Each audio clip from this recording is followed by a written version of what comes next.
قصتنا اليوم عن ميراندا، امرأة كانت حياتها ماشية زي الساعة، كل شيء محسود ومتخطط له بالملي، لحد ما في يوم حياتها دي أخدت منعطف غريب مظلم ومحدش كان يتوقعه أبدا.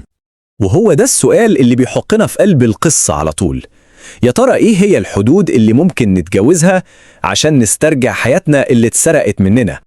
طيب عشان نفهم اللي حصل لازم نرجع للبداية. خلونا نتعرف على ميراندا قبل ما كل حاجة تتغير. حياتها كانت نموذج للاستقرار والطموح، حياة بنتها لنفسها بكل دقة. ميراندا كانت إنسانة دقيقة جدا ومنظمة. كممرضة كانت مخلصة لشغلها لأبعد حد، وكان كل طموحها إنها تصير جراحة. كل حاجة في حياتها كانت ماشية بالمسطرة، من هوسها بالنظافة لخطتها إنها تشتري بيت أحلامها، وحتى علاقتها القوية جدا بوالدها. وفي ليلة عادية جدا بنشوف جانب تاني من شخصيتها. كانت في مطعم مع والدها، وفجأة رجل أصيب بأزمة قلبية. ميراندا وبدون أي تردد اتدخلت وعملت له إسعافات أولية وأنقذت حياته. كل اللي في المطعم انبهروا بهدوءها وقدرتها على التعامل مع الموقف، بس هي ما كانتش تعرف إن اللحظة البطولية دي هتكون بداية النهاية. ودلوقتي هنوصل للحظة اللي غيرت كل شيء. الهجوم اللي ما كسرش جسدها وبس، لأ، ده حطم عالمها كله. القصة بتبدأ بموعد مدبر. صاحبتها رتبت لها لقاء مع واحد اسمه كيفن. كانت ميراندا في بيتها بتستعد للموعد ده، يوم عادي جدا، أو على الأقل ده اللي كانت بتعتقده. وفجأة الباب خبط. هي افتكرت إن ده كيفن، يمكن وصل بدري شوية، لكن لما فتحت الباب اتفاجئت. اللي كان واقف قدامها هو ويليام، نفس الراجل اللي أنقذت حياته في المطعم. ساعدها في شيل طرد كان لسه واصل، ودخل معاها البيت. ومن هنا الموقف بدأ يتحول لكابوس حقيقي. حست بتوتر غريب من وجوده، ولما طلبت منه يمشي قفل الباب بالمفتاح. اللي حصل بعدها كان اعتداء وحشي، لحظة مرعبة غيرت مسار حياتها كلها وللأبد. بعد الصدمة دي حياة ميراندا اللي كانت مبنية بدقة وعناية بدأت تنهار. كل حاجة كانت مسيطرة عليها خرجت عن سيطرتها تماما. تخيلوا سرعة الانهيار. في اليوم الأول، يعني تاني يوم على طول، الشخص اللي كان هيشتري بيتها كنسل الصفقة. بعد كام أسبوع إيديها بدأت ترتعش، رعشة ما قدرتش تسيطر عليها أبدا، وده معناه إن حلمها بالجراحة خلاص اتبخر. حتى أبسط حاجة كانت بتحبها زي الخبز صارت شبه مستحيلة.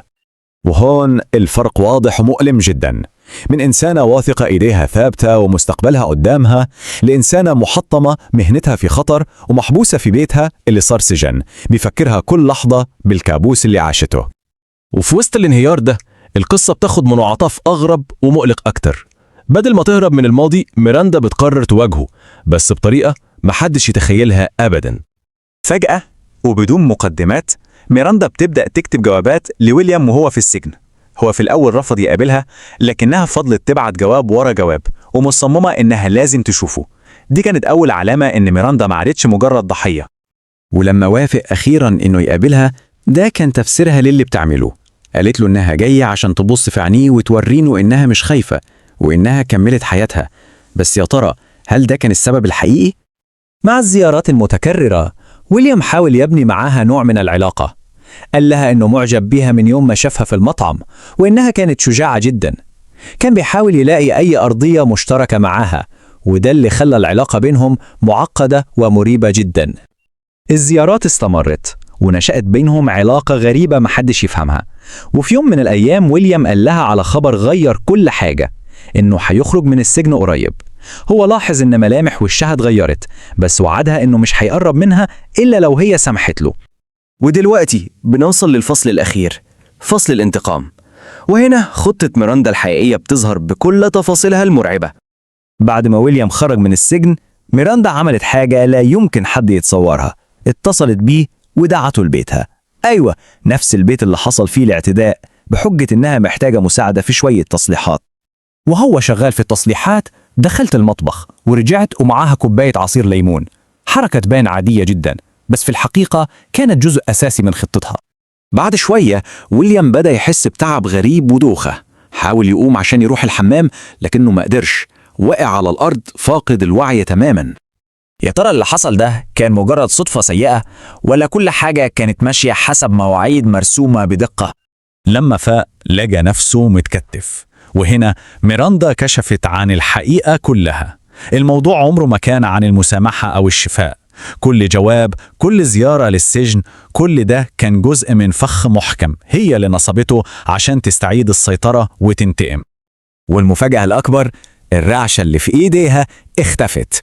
فجأة إيديها رجعت ثابتة زي إيدين الجراحة اللي كانت بتحلم تكونها، وبنفس الدقة دي نفذت انتقامها عشان تتأكد إنه مستحيل يأذي أي ست تانية طول حياته.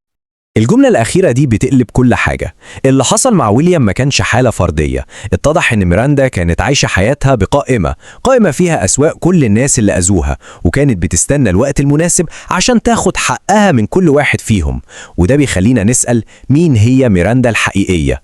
المداوية اللي شفناها في الأول، ولا المنتقمة اللي ظهرت في النهاية؟